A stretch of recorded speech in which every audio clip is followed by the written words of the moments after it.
Bonjour tout le monde, merci d'être là au matin d'Éric. Et oui, hier, j'étais avec vous pour répondre à la question suivante. Pourquoi c'est si difficile pour une femme de demander de l'aide? Et là, on va faire suite à cette réponse parce que j'ai répondu à cette question hier et je vais répondre à une autre question, mais je ne vais pas y répondre en un seul coup. On va prendre quelques capsules pour répondre à cette question-là. Comment obtenir plus de soutien de son partenaire? Et oui, c'est la partie 1 aujourd'hui. Comment une femme peut obtenir plus de soutien de la part de son partenaire? Vous savez, hein, mesdames, vous parlez avec des amis, peut-être avec des cousines, vos sœurs, une voisine, et vous constatez que vous en faites beaucoup dans la maison. Vous en faites beaucoup pour la famille, et il y a un grand nombre d'entre vous qui avaient l'impression que votre conjoint en fait moins.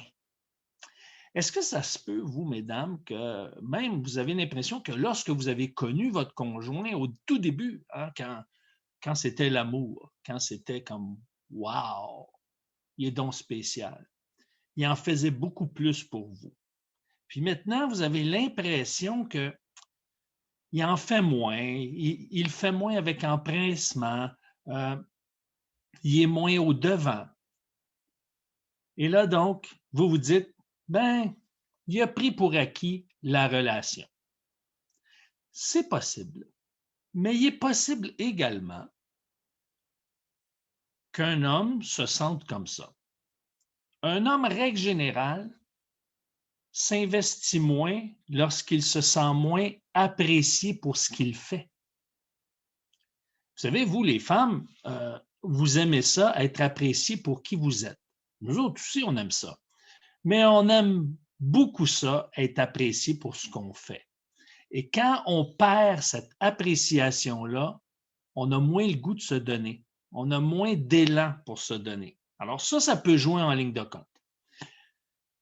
Ce qui est important, mesdames, pour obtenir plus de soutien de la part de votre partenaire, c'est que votre conjoint, votre amoureux puisse associer demande et satisfaction. Oui, demande et satisfaction. Parce que, contrairement à ce que bien des gens pensent, un homme aime rendre service à sa femme, à sa conjointe. Il aime contribuer à son bien-être. La preuve, il le faisait au début. Et il ne le faisait pas pour la séduire, il le faisait parce qu'il en trouvait une satisfaction. Ça, c'est la clé. Donc, ce n'est pas tant lui qui a changé, c'est que le contexte a changé. Donc, pour retrouver l'élan de départ, c'est important, mesdames, d'amener votre conjoint à associer vos demandes à la satisfaction qu'il va en recevoir. Maintenant, vous n'êtes pas obligé de lui dire, ben, si tu fais ça, tu vas avoir une satisfaction. Ce n'est pas dans ce sens-là, ce n'est pas un enfant. C'est que de la façon que c'est amené, de la façon qu'il vit la demande et l'exécution de la demande, par exemple, aimerais-tu sortir les poubelles, s'il te plaît? Alors, ce n'est pas seulement l'action qui va faire la différence dans le sens que c'est tout ce que ça va contribuer au bien-être de son épouse. Il y a aussi la façon de le demander. Alors, on va voir les éléments importants, les ingrédients importants, puis c'est pour ça qu'on va répartir ça sur plusieurs capsules pour ne pas trop vous en donner, que vous puissiez avoir le temps un peu de réfléchir là-dessus puis de voir comment vous pouvez vous ajuster pour faire la différence. Déjà, j'anticipe une réaction de certaines dames. Ouais, ça devient compliqué de faire une demande. Dans le fond, ce n'est pas nous les femmes qui sommes compliquées. C'est vous les hommes.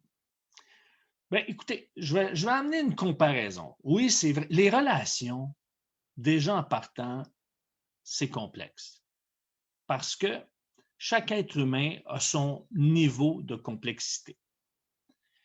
Donc, pour nous les hommes, ce qui est important, là, c'est de choisir le moment opportun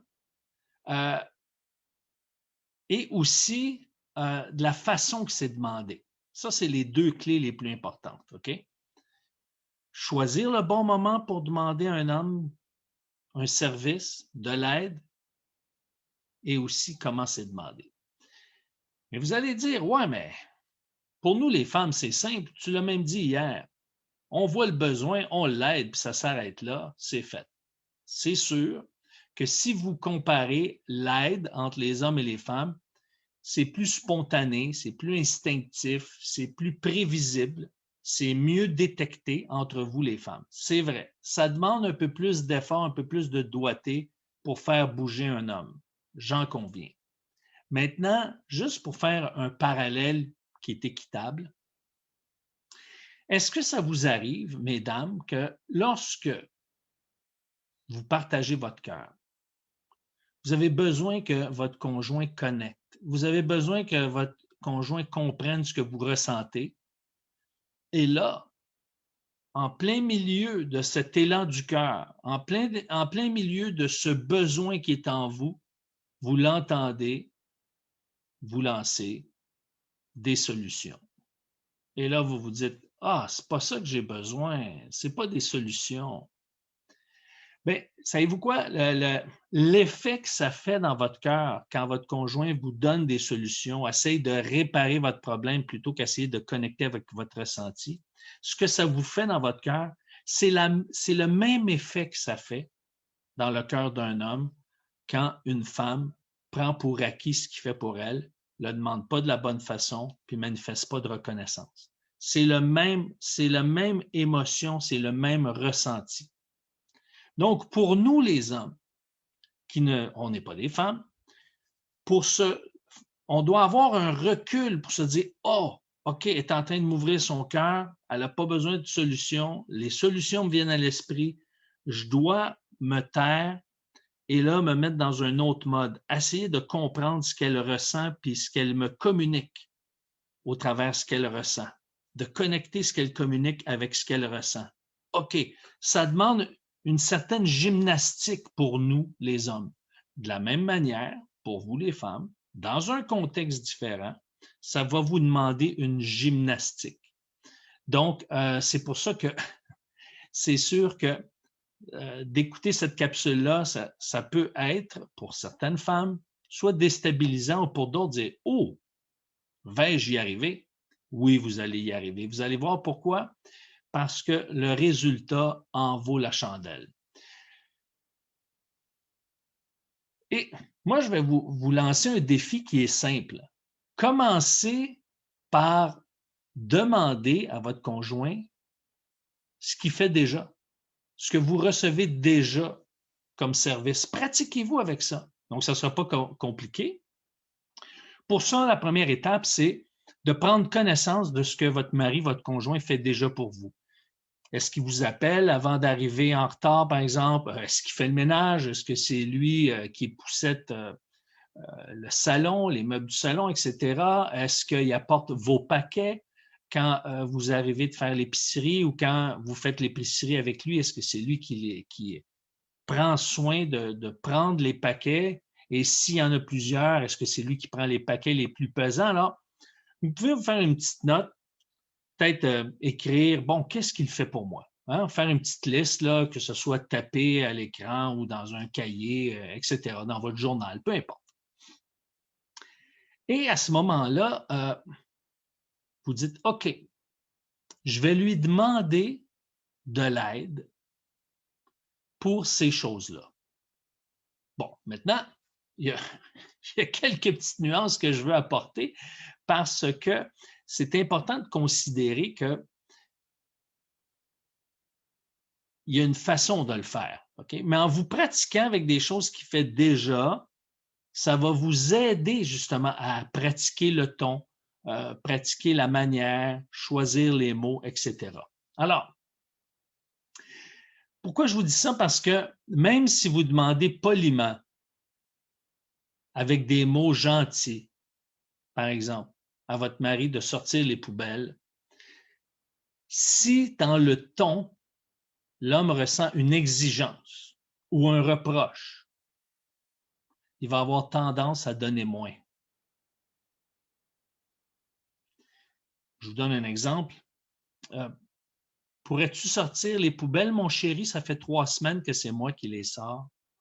Voyez-vous, un homme entend ça, c'est demander, pourrais-tu sortir, s'il vous plaît? Ça a une apparence de politesse. Je dis apparence parce que ce qui suit, c'est comme, ah, voici le pot qui suit avec les fleurs. Alors, un homme, normalement, se donne même à plat ventre quand il réalise qu'il est apprécié, ce qu'il fait est apprécié, ses services ne sont pas pris pour acquis et que ça vous fait plaisir. Alors, pour motiver un homme à vous rendre service, utilisez déjà des choses qu'il fait pour vous. Donc, vous choisissez le moment opportun. C'est la première chose. OK? La deuxième chose, c'est d'avoir une attitude conciliante. Ensuite, c'est d'être brève dans vos requêtes et d'utiliser les bons mots. Okay? C'est les 4 points aujourd'hui que je veux voir avec vous. Donc, cherchez le moment opportun, dégager une attitude conciliante, utiliser les bons mots et être brève. Alors, choisir le moment opportun, bien, ça, je vous l'ai déjà mentionné dans d'autres capsules, vous ne lui demandez pas quelque chose à faire alors qu'il s'apprête à faire d'autres choses ou il est en train de faire d'autres choses. Hein? S'il est en train de balayer le garage puis vous lui demandez d'aller chercher du lait, qu'est-ce qu'il va faire? Il va grogner. Il va maugréer peut-être. Il va utiliser un vocabulaire qui, disons, que vous n'allez pas apprécier. Alors, un homme est habitué de faire une chose et de la finir. Un homme est pas aussi multitâche qu'une femme. Il peut le développer, son aspect multitâche, mais un homme fait une chose à la fois, règle générale. Il compartimente. Et ça, c'est tout relié avec les connexions entre les hémisphères du cerveau. Je ne veux pas trop rentrer là-dedans, mais un homme est comme ça. Donc, quand vous savez ça, ça vous enlève un fardeau puis ça vous évite des ennuis. Premièrement, choisir le moment opportun. Donc, s'il est déjà en train de faire quelque chose, d'attendre qu'il ait fini ou de choisir un autre moment, tout simplement, pour pas non plus qu'il sente que, bon, voici, bon, maintenant que tu as fini ça, voici une autre affaire. Maintenant que tu as fini ça, voici une autre affaire. Là, ça c'est comme s'il y a une liste interminable qui se poursuit et ça, c'est sûr que les hommes n'apprécient pas. Donc, pour choisir le moment opportun, s'il est déjà en train de faire quelque chose, ce n'est pas le bon moment. Ou s'il s'apprête à faire quelque chose. S'il arrive, puis vous voyez qu'il est en train de sortir le sac de poubelle, puis vous dites, ouais, ben, pourrais-tu sortir les poubelles, s'il te plaît? Ben, c'est ça que je suis en train de faire. Là. C'est comme, là, il va se sentir que, bon, vous lui donnez un ordre ou vous lui dictez quoi faire. Donc, c'est important de demander pas quelque chose qui est déjà en train de faire ou qui s'apprête à faire. Ça, c'est important. Donc, choisir le moment opportun. Et c'est pour ça que vous commencez avec des choses qu'il fait déjà. Surtout que vous savez dire, bon, ben, je sais qu'après le souper, par exemple, chez nous, c'est le mardi soir, c'est après le souper. Une fois qu'on a fini de manger, ramasser, laver la vaisselle, tout ça, là, je sors les poubelles. Alors, ma femme sait que c'est à ce moment-là. Alors, elle peut me demander les poubelles avant le souper ou lorsqu'on commence à manger. Ah, ce soir, c'est les poubelles, chérie. Alors, voyez-vous, ça, c'est un bon moment. Le deuxième point, choisir le moment opportun, c'est le premier. Le deuxième, dégager une attitude conciliante. Ça veut dire que c'est important que pour lui, dans son esprit, il n'associe pas demande avec exigence. Donc, si vous utilisez les bons mots et que vous tapez du pied, il va résister. Hein? Si vous avez les bras croisés, vous choisissez les bons mots, mais vous avez les bras croisés, puis ça sonne comme un ordre, même si c'est avec des mots polis puis des s'il vous plaît, eh bien, ça ne sera pas demandé avec une attitude conciliante. N'oubliez pas que l'important, c'est de le demander comme un désir, comme un souhait, comme quelque chose qui vous ferait plaisir. Ah, ça me ferait tellement plaisir que tu fasses ça. Est-ce que tu aurais le temps de faire ça pour moi? Ça me ferait tellement plaisir. Alors, de faire une demande sur un ton avec une attitude conciliante. Ça, c'est le deuxième point. Le deuxième point. Donc, le troisième, c'est être brève. Donc, être brève, c'est important. De ne pas donner une liste de raisons pour le convaincre à vous aider. Ne pas passer beaucoup de temps sur les explications. parce qu'il peut croire à ce moment-là que vous doutez de son soutien, vous doutez de son intérêt à vous faire plaisir. Il peut se sentir manipulé en disant, bon, ben, je vais te donner les bonnes raisons pourquoi tu devrais le faire. Ça va lui taper sur les nerfs. Il va se dire, en bon français, lâche-moi les baskets. Alors, soyez brève. Et s'il vous demande, ben, pourquoi tu veux que je fasse ça ou pourquoi tu veux que je le fasse de telle manière, répondez par une courte phrase. Puis si vous voyez par juste une courte phrase, là, sujet, verbe, complément, et qui ne fait pas de commentaire, parfait, ça l'a passé. Vous n'avez pas besoin d'en dire plus, sinon vous allez l'ennuyer et justement, au lieu de le motiver à vous soutenir, eh bien, il va le faire à reculons ou peut-être même il ne le fera pas du tout ou il va reporter à plus tard. Donc, être brève, de ne pas trop donner de détails dans la façon de faire. Si ça doit être fait, de le faire très brièvement. Ensuite, donc, choisir le bon moment, le moment opportun, dégager une attitude conciliante, être brève et utiliser les bons mots. Ah, là, j'y arrive. Utiliser les bons mots. Pourquoi je vous dis ça? Ça a l'air bien simple, hein? Mais c'est très pratique. Parce que est-ce que vous avez déjà entendu votre conjoint ou votre mari vous dire as-tu fini de me harceler, là? As-tu fini de me demander toujours quelque chose à faire, là? As-tu fini de me dire quoi faire? Tu n'as pas besoin de me dire ça. Je sais ce que j'ai à faire. Hein? Avez-vous entendu ces expressions-là? Eh bien, je vais vous les traduire en langage masculin. Ça veut dire, ce que ça veut dire, là, quand votre conjoint ou votre mari vous dit arrête de m'harceler, arrête de toujours me demander quelque chose, arrête de me dire quoi faire, tu n'as pas besoin de me dire ça, je sais ce que j'ai à faire, ça veut tout simplement dire j'aime pas comment tu me demandes cette chose-là. C'est ta façon de me le demander qui mérite. Fait que là, c'est comme si je te lance mon mécontentement. Vous allez me dire d'une manière qui n'est pas très agréable, j'en conviens.